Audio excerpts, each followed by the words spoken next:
مشاهدينا الكرام في برنامج خاص. أعزائي المشاهدين، قصفت قوات الجيش التركي المحتلة في 25 من الشهر الجاري مناطق في شنغال وقراتشوغ في ديريك بروجافاي كردستان. القصف الوحشي التركي أسفر عن استشهاد 20 مقاتلا ومقاتلة من وحدات حماية الشعب والمرأة وإصابة 18 آخرين بجراحة في قراتشوغ واستشهاد 5 من قوات البيشمركة وإصابة 9 آخرين في شنغال. الولايات المتحدة أعربت عن قلقها العميق إزاء الغارات الجوية التي شنها الاحتلال التركي على قراتشوغ وشنغال. وقال مارك تونر المتحدث باسم وزارة الخارجية الأمريكية: لقد عربنا عن هذه المخاوف لدى الحكومة التركية مباشرة. وأضاف: لم يقر التحالف الذي تقوده الولايات المتحدة ضد ما يعرف بتنظيم الدولة الإسلامية هذه الغارات التي أسفرت عن فقدان مؤسف لأرواح قوات شركة لنا. من جهته قال الرئيس التركي رجب طيب أردوغان لوكالة رويترز أنهم أبلغوا أمريكا وروسيا والحزب الديمقراطي الكردستاني بهذه الغارات. بعد هذه الغارات أعزائي المشاهدين، واصلت قوات الجيش التركي انتهاكاتها لأراضي روجافا وشمالي سوريا، حيث استهدفت قرية شتلي في دربيسية وقرى في مقاطعة عفرين ومناطق الشهباء. واليوم تم استهداف قرى في منطقة جريس في طل أبيض.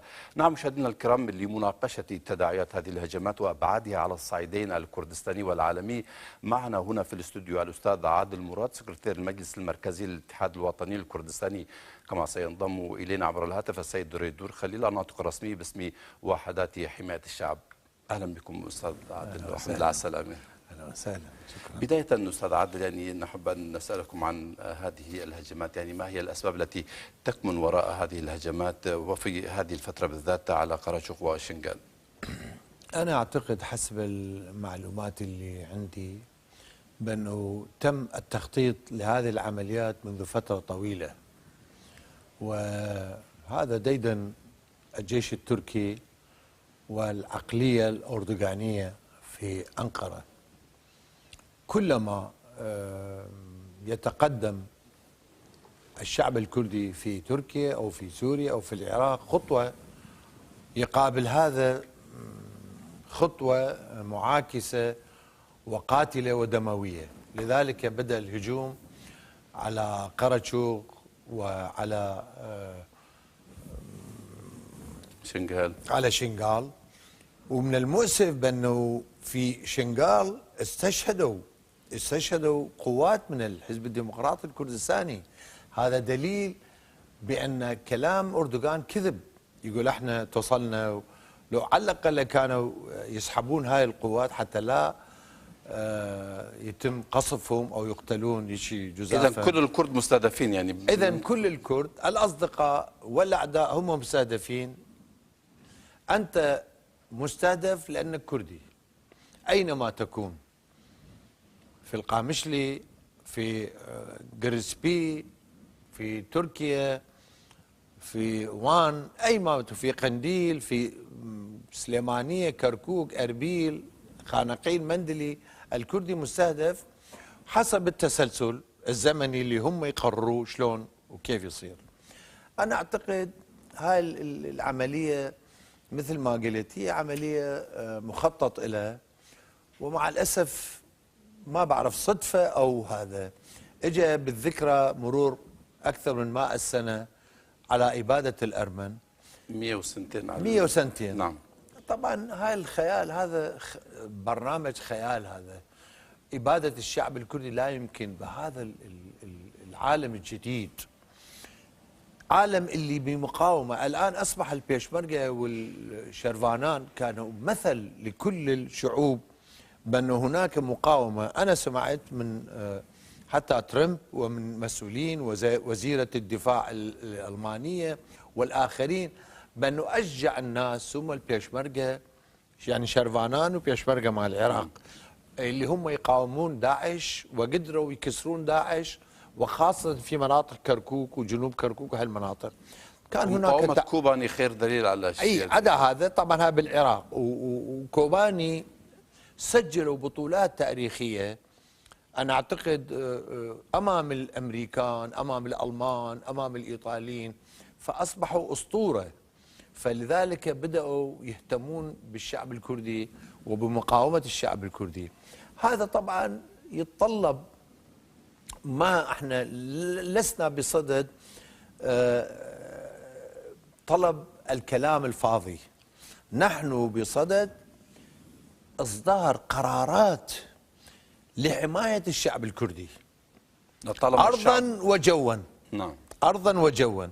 هاي قضية بعدين نحكي بيه بالتفصيل كيف وليش وشلون نقدر نحط البرنامج ميكانيزمي هذا العمل.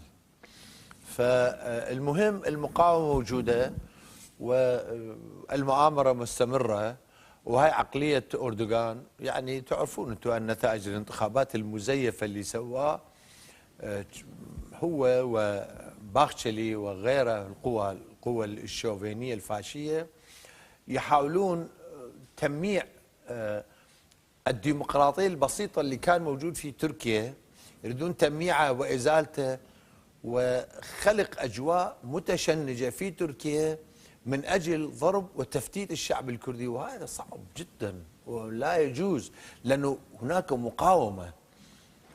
الشرفانان والشعب الكردي في كوباني وفي المناطق الأخرى، وخاصة هناك حملة غضب الفرات لتحرير رقم المرتزقة داعش، يعني هذه الحملة هذا مهم جدا. نعم.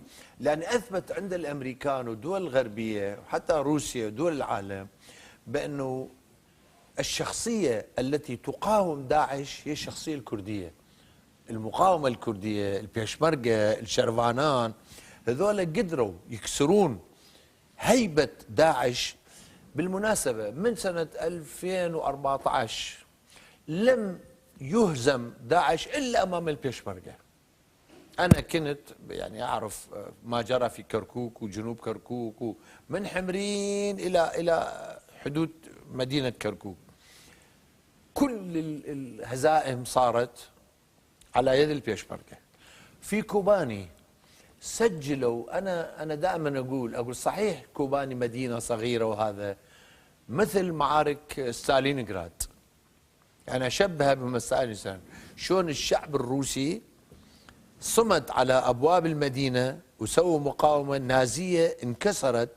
قوة الهائلة يعني أكثر من 2000 دبابة هجموا انكسروا على أبواب ستالينغراد في زمان الحرب العالمية الثانية. وكذلك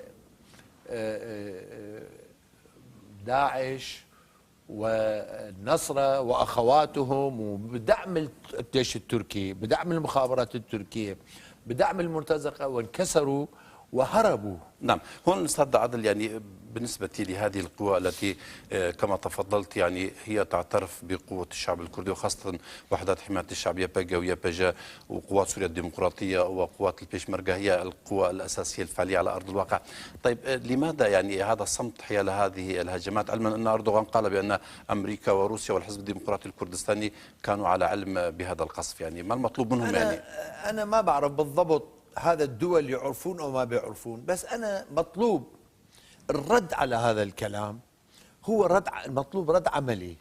هذه المنطقة بما أنه تتعرض إلى هذا القصف الوحشي يجب أن يصير نو فلاي زون، يعني طيران منع الطيران، مثل ما حدث في سنة 1992 في كردستان العراقي. وهناك حملة يعني جماهيرية لهذا الشيء، يعني لهذا الطلب. طبعا هذا الجماهير حس الوطني، الحس السياسي للجماهير يعني شيء مفرح. هذا الحس الجماهير، الحس الشارع، الحس الوطني للشعب الكردي أفضل من كثير من الأحزاب الكردية.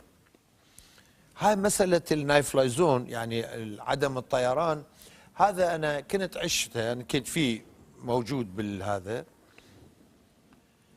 في سنة 92. صدر قرار من مجلس الأمن. طبعا هذا القرار في وقته تلكأ، هذا القرار تلكأ، كان يتبناه الفرنسيين في زمن ميتران والبريطانيين في زمن جون ميجر. هذا القرار كان بعدين في ذاك الوقت لا الأمريكان ولا الروس ولا الصين ما كانوا مع القرار. الآن الزمن تغير، الآن روسيا بيأيد الشعب الكردي، الصين غير مباشرة يأيد الشعب الكردي. أنا أعتقد إصدار هذا القرار في هذا الوقت ممتاز، ويجب على القوى اللي تدعي بأنه هي تدعم الشعب الكردي، يجب أن تبرهن. البرهان أفضل وسيلة لإثبات الرأي، تثبت بأنه هي مدافع عن الشعب الكردي بإصدار قرار من مجلس الأمن على قرار 688 لمجلس الأمن اللي صدر في نيسان، بهذا الفصل كان في نيسان 1992، يمنع تحليق الطائرات. وأجبر بوش الأول، بوش الأب، أجبر على التوقيع بعد ما أرسل جيمس بيكر وزير الخارجية، أرسله إلى منطقة الحدودية بين كردستان العراق وبين كردستان تركيا. جيمس بيكر مثل ما بعدين شواركوف بالمذكرات ماله تكلم بالموبايل أو جهاز مع بوش، قال له أنت يا بوش صحيح حررت الكويت، طردت الجيش العراقي من الكويت، بس أنت دمرت شعب آخر اللي اسمه الشعب الكردي. نعم. قال لا تهتم. يوم الثاني بدأ آلاف الناس يتوجهون على الحدود، عشرات الأطفال كانوا يموتون من البرد ومن الجوع. من سوء حظنا ذيك السنة كان ثلوج كثيرة، فبعدين الأمريكان اضطروا باللحظات الأخيرة يوقعون على قرار 688 اللي هو قرار ممتاز، هو يسميه، احنا نسميه خط 36. نعم. خط عرض 36. أنا أعتقد الآن سوريا بحاجة إلى منطقة تحدد من عفرين إلى ديريك، منطقة الحدودية، وليكن أعتقد بحدود 600 كيلومتر أو 550 كيلومتر، والعرض 40 أو 30 أو يعني يمكن تحديد هذا العرض، حتى الطائرات التركية لا يسمح لها بقصف المناطق الكردية وقتل الناس وإبادة الناس. فيما إذا لم تتخذ هكذا قرار كيف سيكون الموقف؟ المظاهرات يجب أن تستمر، ليس في باريس أو هذا، في كل المناطق في أوروبا أينما يوجد الأكراد يجب أن يخرجوا بمظاهرات. والمظاهرات اللي صار في سليمانية أو في كركوك أو في بعض المناطق أربيل يجب أن تكثف. نعم، سنتوقف عن الموقف الكردستاني والقوى الكردستانية، ولكن بعد هذه المداخلة من قبل السيد ريدور خليل. بعد إذنك أستاذ عادل. تفضل. نعم مشاهدينا الكرام، سنتابع النقاش في الاستوديو مع الأستاذ عادل مراد، ومعنا الآن على خط الهاتف السيد ريدور خليل، الناطق الرسمي باسم وحدات حماية الشعب. سيد ريدور خليل، مساء الخير. مساء الخير استاذ بنياد، ولضيفك الكريم الاستاذ عادل مراد، ولجميع المشاهدين. نعم، بداية يعني كيف تلقيتم الهجمات التي تعرضت لها مقراتكم في قرشوغ؟ يعني كان لدينا بيانات رسمية بهذا الخصوص. حقيقة تفضل الأستاذ عادل مراد أيضا وذكر بأنه ربما كان تصادفا أن تأتي الهجمات بالذكرى الثانية لإبادة الأرمن على يد السلطنة العثمانية، ولكن أعتقد أن الدولة التركية لا تفعل شيء مصادفة، إنما هو كان مخطط منذ زمن، ولكن اختيار الزمن جاء بشكل دقيق لتعبر تركيا بهذا الموقف الوحشي عن سياساتها التي تؤدي أو التي تنكر وجود الشعوب الحرة والإرادات الحرة، وخاصة الشعب الكردي. ربما كان مخططا منذ زمن بعيد من قبل الدولة التركية أن تقوم بقصف مقراتنا سواء في روج آذا أو حتى في شنغال، ولكن كانت تعول على داعش بأنها هي التي سوف تقوم بتصفية الحركة الكردية وما تم بناؤه في روج آذا. ولكن ظهر للدولة التركية، وخاصة بعدما تعرض داعش إلى مضايقات أو ضغوطات كبيرة وحصارها في مدينة الطبقة وعاصمتها المزعومة الرقة، اضطرت تركيا للتدخل بشكل مباشر لمساندة داعش، كما كانت تساندها في الأوقات الماضية، سواء في كوباني وما قبل كوباني وما بعد كوباني. إذا يعني هذا القصف يعني هذه نعم عفوا، يعني إذا هذا القصف أحد أسبابه جاء هو لحماية داعش ولإنقاذ داعش من هذه الحرب أو من هذه المقاومة؟ بكل تأكيد هذا لا خلاف عليه. يعني نحن متواجدون في روجافا منذ عام 2012. حزب العمال الكردستاني موجود في شنغال منذ بعد الإبادة التي تعرض لها شعبنا الإيزيدي، موجود كانت في شنغال، ولكن حينها داعش كانت قوية والدولة التركية كانت تعول على داعش بأنها هي التي سوف تقوم بالمهمة، ولكن بعدها تبين بأن داعش على وشك الانهيار في موصل وفي الرقة وفي طنطا. تدخل تركيا مباشرة لإنقاذ أو لمد يد العون والمساعدة لتنظيم داعش الإرهابي وتتجه لها لإطالة عمرها في المنطقة. هذا بات واضحا، لأنه لا يعقل أن تكون قوة بحجم وحدات حماية الشعب كمكون أساسي من قوات سوريا الديمقراطية اليوم تحارب في الرقة، تحارب الإرهاب بمساعدة التحالف الدولي، وتأتي الدولة التركية تقوم بقصف الجبهات الخلفية لهذه القوات. هذا يؤدي إلى شيء، وهي مساعدة مباشرة لتنظيم داعش الإرهابي في ضرب هذه القوات من الخلف. نعم نعم سيد خليل، يعني إلى جانب ذلك في حال تكرار هذه الهجمات كيف سيكون موقفكم؟ وبشكل خاص يعني نحن ناقشنا مع الأستاذ عادل مراد حول موقف قوى التحالف التي تقول بأن قواتكم هي حليفة لها، إلا أنها لم تصدر أي تعليمات أو أي خطوات، لم تقم بأي خطوات عملية على أرض الواقع لمنع تكرار هكذا هجمات. واليوم تابعنا ماذا جرى في جريسبي.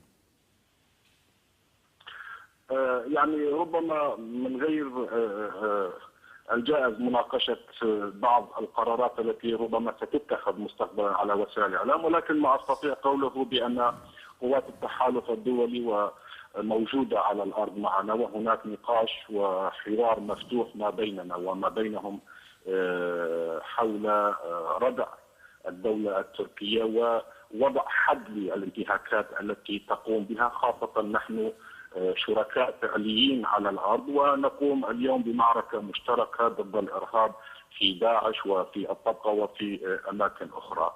الرقة هي مهمة بالنسبة لنا بكل تأكيد، ولكن هي أيضا مهمة للتحالف الدولي ومهمة لأمريكا ومهمة للدول العظمى أيضا التي تحارب الإرهاب. ولكن بكل تأكيد إذا ما لم تقم أو إذا ما لم يقم التحالف الدولي بوضع حد للانتهاكات التركية ووضع حد لتجاوزاتها وقصفها واستفزازاتها لقواتنا ولشعبنا في روجافا، فبكل تأكيد سوف تكون هناك انعكاسات سلبية على سير العمليات في الطبقة. نعم.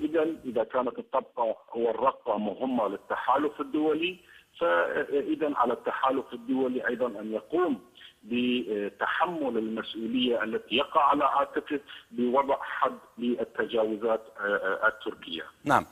سؤال أخير سيد مناقشته هنا، هناك دعوة من قبل المؤسسات في روجافا ومن قبل الشعب حول يعني الدعوة لفرض منطقة أو حظر طيران في المنطقة، والسيد عادل مراد أيضا شبه هذه الدعوة بما جرى في عام 1992 في باشوريا كردستان.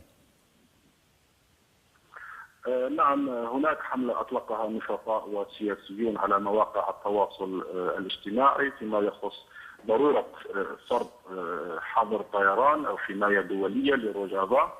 أعتقد بأن الوقت مناسب، وأنا أتفق مع السيد عادل مراد في هذه النقطة.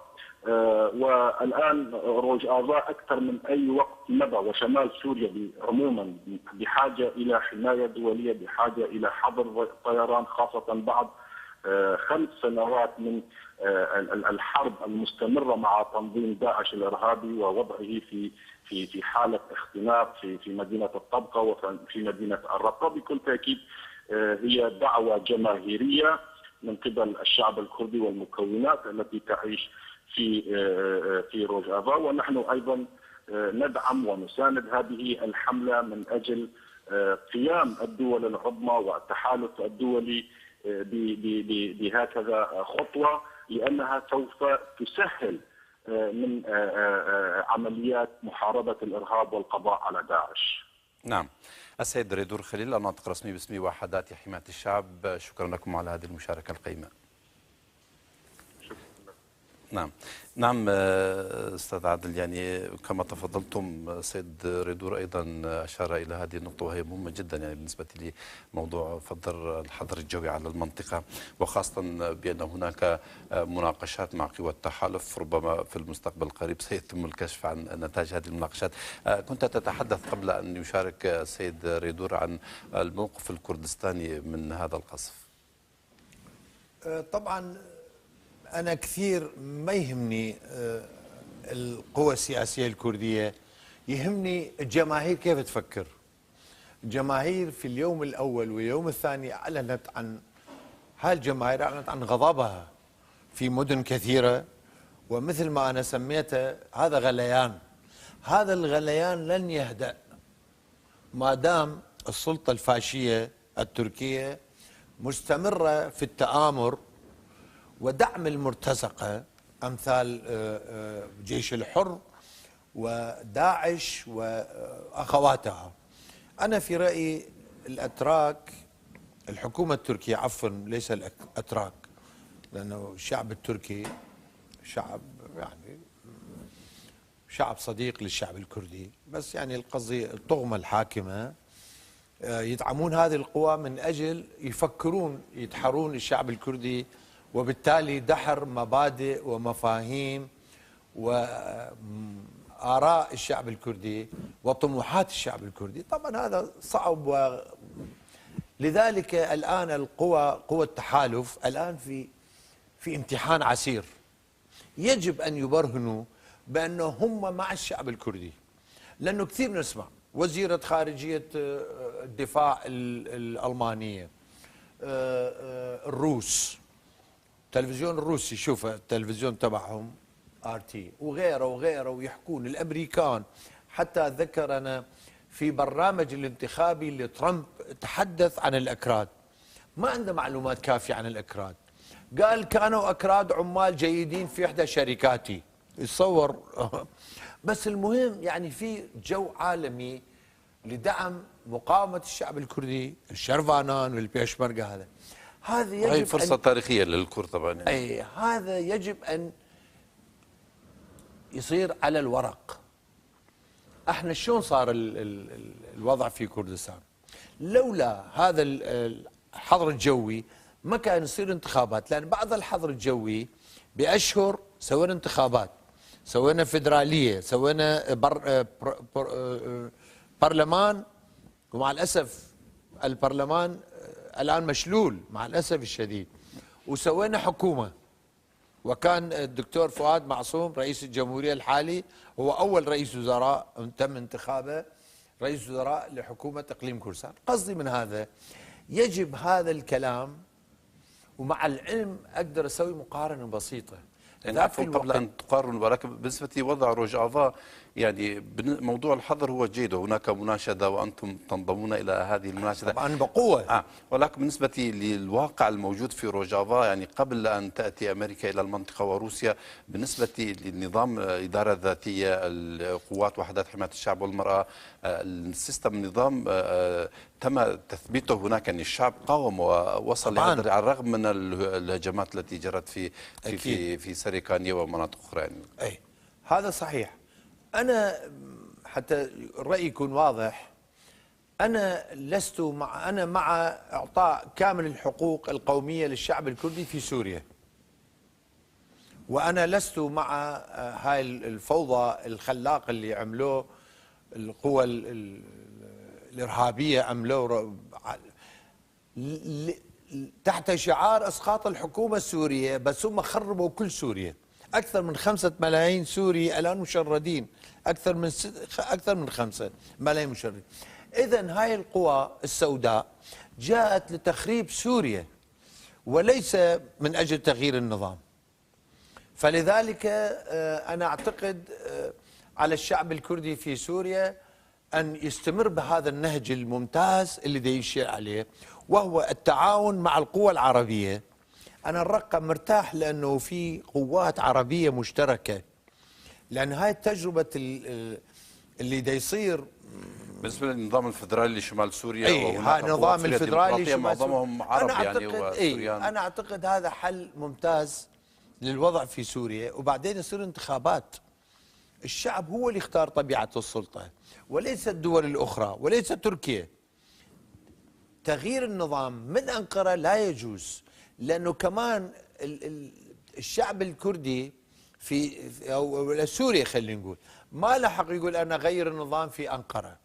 الشعب التركي هو اللي يغير النظام، هو اللي يغير الدساتير، صاحب العلاقة فيش، صاحب العلاقة. لذلك هذا التدخل السافر في سوريا اللي أدى إلى تدمير سوريا. هاي سوريا أنا عايش في سوريا، سوريا دولة جميلة وثورة، يعني خربوه من أجل والله تحت شعار تغيير النظام أو تغيير الرئيس بشار الأسد وغيره وغيره، بس النتيجة تدمر الشعب السوري.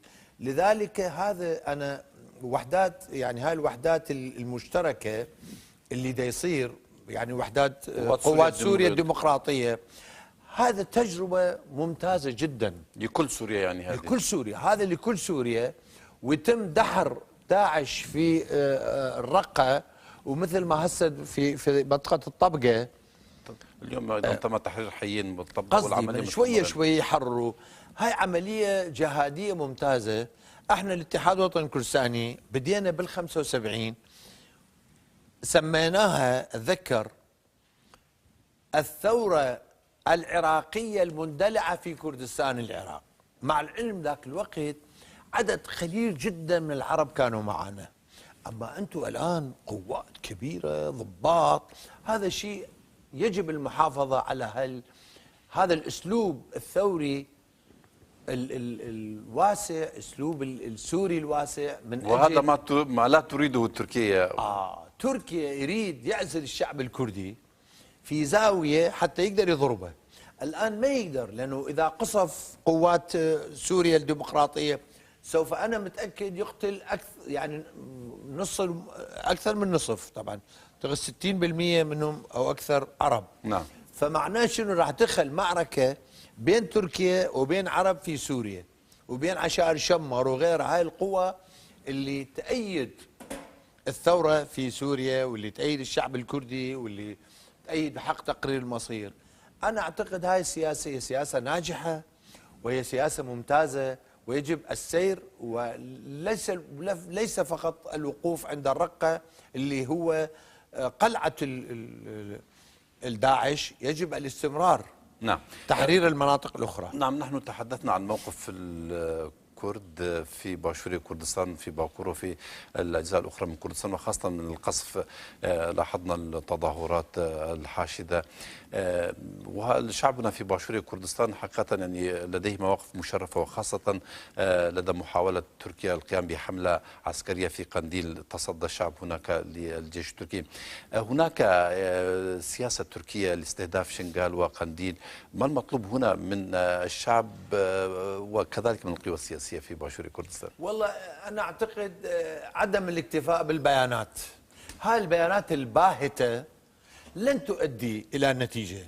يجب إصدار، أنا قرأت بعض البيانات للدفاع أو غيره، أو مثلا اللي محزن بأن يصدر بيان يبرر قصف، يقول لك لولا وجود البكك في سنجار لكان الأتراك ما يقصفون. هذا كلام ديمقراطي. هذا كلام خطير. زين، ليش انتم رحتوا من البككة ساعد الناس في شنغال وحرر شنغال؟ انا اتذكر المسؤولين في الديمقراطي الكردستاني راحوا وزاروا مقر البككة في مخمور وجلسوا بالارض شكر. اعتقد الاخ ريدور كان موجود، اتذكر كان موجود بالاجتماع او بالقعده. قصدي من هذا يعني لا نعطي مبرر للأتراك حتى يقصفون كردستان، والله لأنه بكك موجود زين كويس، بكك قواتهم موجودة في داقوق، قواتهم موجودة في قريب من حمرين قريب، يعني كل كردستان يتم قصفه ونعطي مبرر للأتراك؟ لا يجوز، لا يجوز السكوت عن هذا. على الأحزاب الكردية إصدار بيانات، وليست بيانات باهتة تضامنية، بيانات حقيقية، بيانات حقيقية، وخاصة وبشكل خاص من الاتحاد الوطني الكردستاني، من حركة جوران، من الحزبين الإسلاميين الثوريين والقوى الجماهيرية الأخرى. أبسط الأشياء هو خروج بالمظاهرات، هذا أبسط أضعف الإيمان، خروج بالمظاهرات، الإعلانات كما موجودة الآن يجب أن يضاعف. مقاومة كوباني كانت أكبر تجربة لشعبنا، وشعبنا شارك في هذه المقاومة من كل كردستان. وبيشمركة راحوا. نعم. أنا أتذكر قوات من الاتحاد الوطني الكردستاني، القوات الخاصة بقيادة الشاب لاهور مع بعض الآخرين كانوا اشتركوا في معارك كثيرة، يعني إلى جانب الشرفانان وجانب المقاومة، ويجب على هذا أن يتكرر. كان هناك نداء من قبل حزب العمال الكردستاني، من قبل منظومة المجتمع الكردستاني، لإيجاد قوة كردستانية مشتركة للدفاع عن كردستان، عن مكتسبات الشعب الكردي سواء في باشور أو روجافا أو الأماكن الأخرى. ماذا تقول في ذلك، وخاصة يعني بالنسبة للبيشمركة متواجدين على أرض الواقع؟ أنا أستاذ بنياد، أنا في رأيي يجب أولا قبل إيجاد هذه القوة يجب سياسيا أن يتم التفاهم بين بكك بكل مسمياته، اتحاد وطن كردستاني، وحركة تغيير الجوران، والقوتين الإسلاميتين. هذه القوى الأساسية في العراق في باشور يجب أن تتفاهم، يجب أن تجلس معا وتتفق على برنامج سياسي واضح، ومن ثم يتم بناء القوات المشتركة.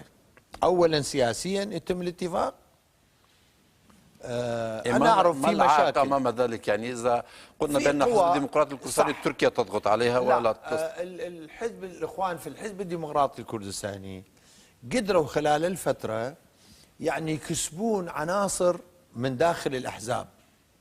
طبعا هذا الحياة ما راح يسجل الحياة لهؤلاء، تبقى القوى الأساسية هي اللي تتنفس، هي اللي تنبض نبض الشعب.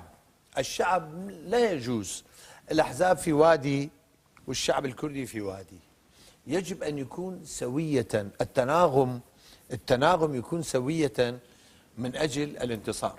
نعم. موضوع الوحدة الوطنية حضرتك تحدثت عنه، وهو موضوع مهم جدا. بعد إذنك نود أن ننتقل إلى محور آخر، وهو سبب مجيئكم إلى أوروبا. وكان هناك اليوم كونفرنس للكرد الفيليين تحت قبة البرلمان الأوروبي في بروكسل. أنا لأسباب أخرى جيت لأوروبا، بس أنا كان يهمني أن أحضر هذا الكونفرنس الثاني اللي عقده الاتحاد الأوروبي للقضية الكردية الفيلية. هذا مهم جدا. الأكراد الفيلية، الكرد الفيليين، هم شريحة أساسية من شرائح الشعب الكردي في كردستان، يعني سكان، بس في ميزات خاصة، لأنه هم كيف عندكم في كردستان، موجود في كردستان تركيا، موجودة علوية وموجود هذا، في كردستان العراق نفس الشيء، موجود أكراد سنة، أكراد شيعة، أكراد كاكائية، أكراد شبك، أكراد يزيدية. الشعب الكردي أنا في رأيي هذا الاهتمام الخاص اللي يبديه الكنكة والإخوان الآخرين بهذه القضية مهمة جدا. يجب الاهتمام بهذه الشريحة المظلومة التي قمعت من قبل نظام صدام عام 1980 طرد 1,000,000 واحد، وأكثر من 5,000 شاب مغيب لحد الآن لم يعثروا على مقابرهم في جنوب العراق. يعني هل نستطيع أن نقول بأن وضع الكرد الفعليين مشابه للكرد اليزيديين؟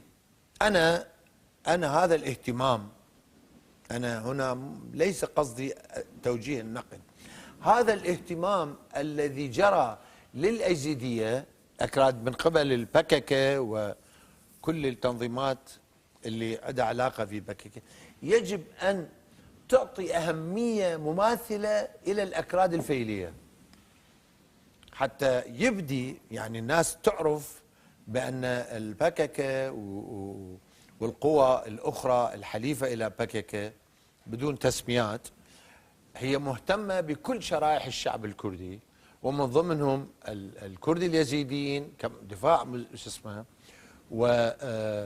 والأكراد الكردي الفيلية. مع الأسف الشديد الأحزاب الكردية في كردستان العراق مقصرة بحق الكرد الفيلية، وأنا أقولها بألم وبحسرة بأنه مجرد كلام. بس أنا أعتقد الإخوان في البككة إذا أعطوا أهمية لهذه القضية أنا راح يعطوها أهمية جدية. واليوم لاحظت أنا كيف كانت مجريات الكونفرنس؟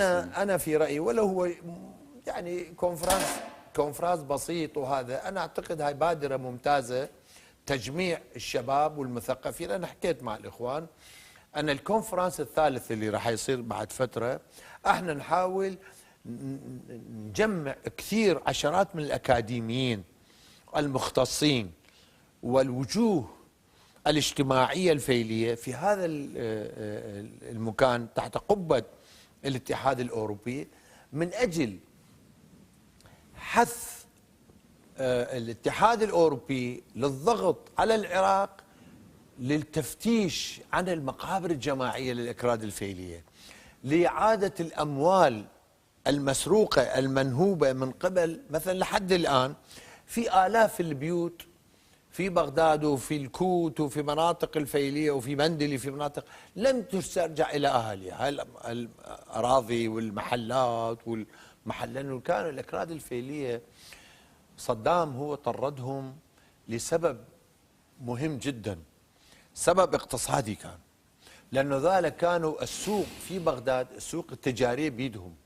صدام كان يحضر نفسه للحرب العراقية الإيرانية، فحاول يصفي الوضع الاقتصادي، يخلص مثل ما هو يفكر، يخلص التجارة والاقتصاد من أيادي الأكراد الفيلية، والحكومة يقوم بهذه المهمة.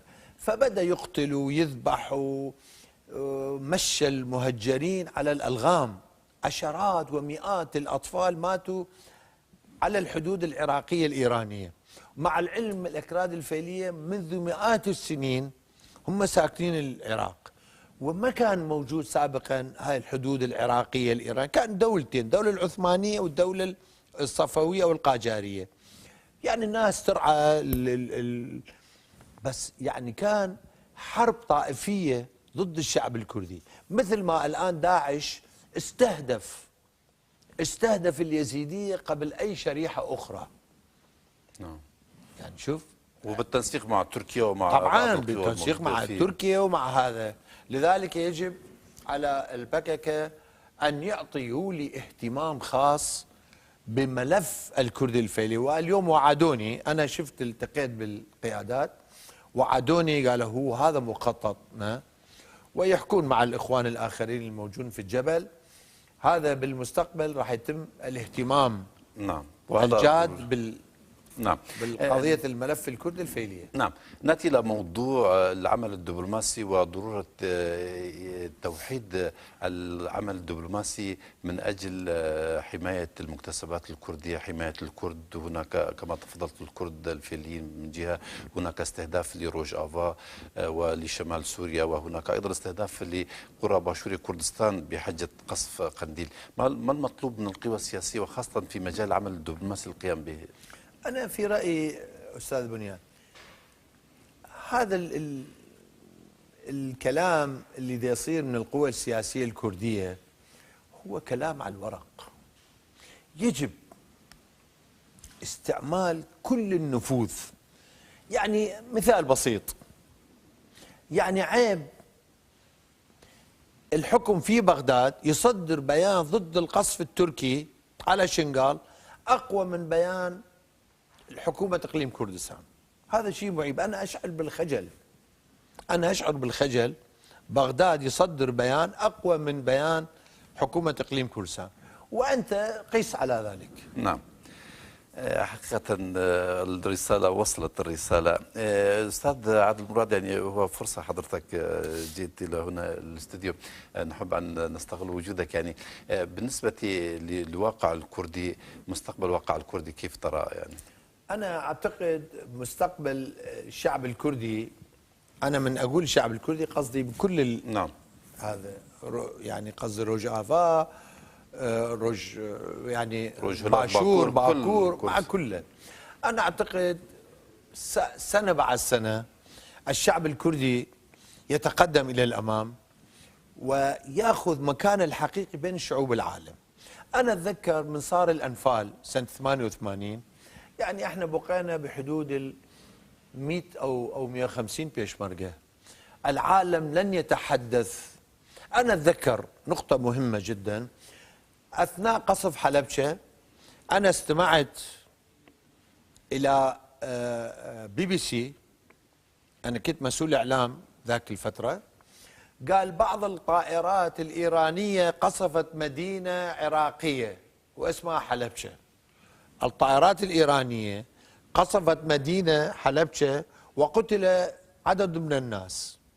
بالحقيقة ما كان هيك. عدة طائرات بالكيماوي حرقوا ومئات، يعني أكثر من 5000 6000 شهيد عندنا احنا. نعم. في ولا زالت الآثار موجودة. الآن شكل آخر، أي قصف يصير العالم كله يتحدث عنه، تلفزيونات، الإعلام، الدول تتحدث، الدول الكبرى. أمريكا كان مهمل القضية الكردية، يعني إهمال تام. الآن روسيا، أمريكا، ألمانيا، فرنسا، كل هذا العالم يأيدون نضال الشعب الكردي. على الشعب الكردي أن يستفاد من هذا حتى يقدر يحقق حقوقه الكاملة على أرضه دون الاعتداء على الشعوب الأخرى. نحن أصدقاء للشعوب الأخرى، أصدقاء الشعب التركي، الشعب العربي، الشعب الإيراني، فارسي. نحن لن نعتدي على أحد، لقد اعتدي علينا، بس نحن يجب أن نحقق طموحات شعبنا الكردي في الوحدة والدولة الكردية الحقيقية. نعم، وليس الكاذبة. أول الوقت انتهى، ولكن نأخذ دقيقتين بالنسبة لوضع قائد الشعب الكردي السيد عبد الله أوجلان. هناك عزلة مشددة على السيد أوجلان، والشعب في كل مكان ينتفض من أجل حرية أوجلان. ماذا تقول في ذلك؟ أنا أعتقد تغيير الدستور التركي وإرجاع مسألة الإعدام، أنا أعتقد أحد منا هو إعدام المناضل البطل عبد الله أوجلان، وما يقدرون. هذا صعب. ما المطلوب؟ الزمن تغير، الظل المظاهرات تستمر، وخاصة داخل تركيا. الآن الشعب التركي ليس مثل السابق. أنا أعرف في مقاومة من الشعب التركي لهذه الإجراءات دليل بسيط جدا. نتيجة الاستفتاء هو 51 ب 49. هذا يعني بين 49%، حتى مع لو التزوير والحيل. لا، بغض النظر حتى لو لم يكن تزوير، هاي النتائج الحكومية معناه 49 من الشعب التركي هم ليسوا مع هذه الإجراءات. هذه الإجراءات من ضمنها هو إعدام عبد الله أوجلان، ولا يمكن. نعم. الأستاذ عادل مراد، سكرتير المجلس المركزي للاتحاد الوطني الكردستاني، شكرا لك لمجيئك إلى هنا. أهلا وسهلا، تشرف، وهذا فرصة سعيدة اليوم أنا معاكم. شكرا كثير. نعم مشاهدينا الكرام، مرة ثانية نشكر الأستاذ عادل مراد، كما نشكر السيد ريدور خليل، الناطق الرسمي باسم وحدات حماية الشعب الذي انضم إلى البرنامج عبر الهاتف. وكل الشكر لكم على حسن المتابعة، وإلى اللقاء.